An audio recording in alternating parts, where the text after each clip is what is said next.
mahali gani wasafiri. Natumai Kristo anaendelea kutenda mema.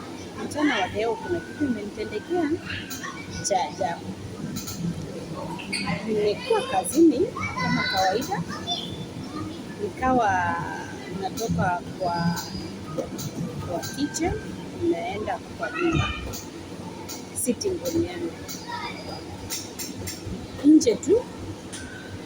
Sasa ile tu kutoka tu hivi nje kupiga kona hivi, yani kitchen iko kando na nyumba. Unajua mimi nimefanyika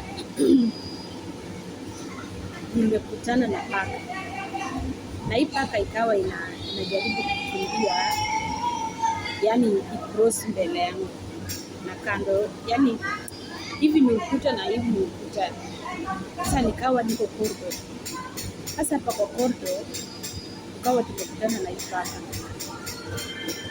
Sasa hii paka ikawa kama inakimbia kuruke kwa ukuta toke nje, na kuruka kwa hii paka juu ya ukuta kanigonga hapa. Nikasikia kichwa changu ni kama shingo imevunjika, na kutokea hapo kichwa kikaanza kuuma na shingo ikaanza kuuma.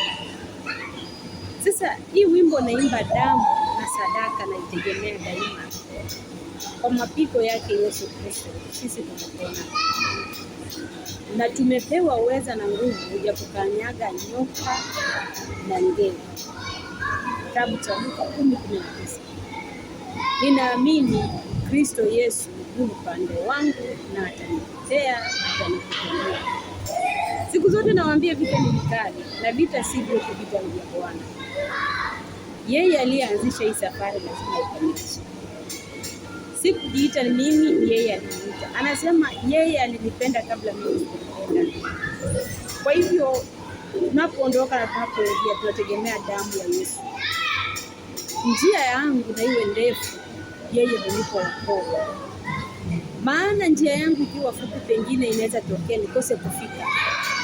Ndio naimba njia yangu na iwe ndefu, maana yeye hunipa. Njia yangu iwe ndefu na yeye anipe wokovu. Nategemea damu ya Bwana, damu ya msalaba, damu ya Yesu Kristo. Kalvari haikuwa bure.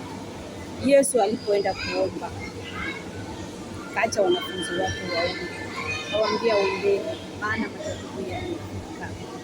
Mwana wa Adamu anaenda kutiwa mikononi mwa watu wenye dhambi. Akaenda akaanguka, akawa anaomba, akasikia hali ya anaenda kuingia ndani, ilikuwa mzigo, jasho likamtoka ya damu. Ilikuwa ni kwa ajili ya kutafuta Mungu.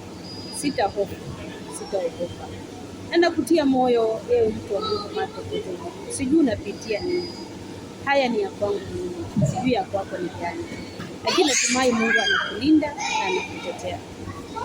Sasa niko kazini, kelele na hizi ni za watoto wanacheza. Ni kwa neema ya Mungu tu tunaishi. Kwa hivyo nakuombea mtu wa Mungu, macho kote ulipo, niombee. Safari ni ngumu, lakini yeye aliyeanzisha lazima ikamilishe. Kwa jina la Yesu Kristo, Amen.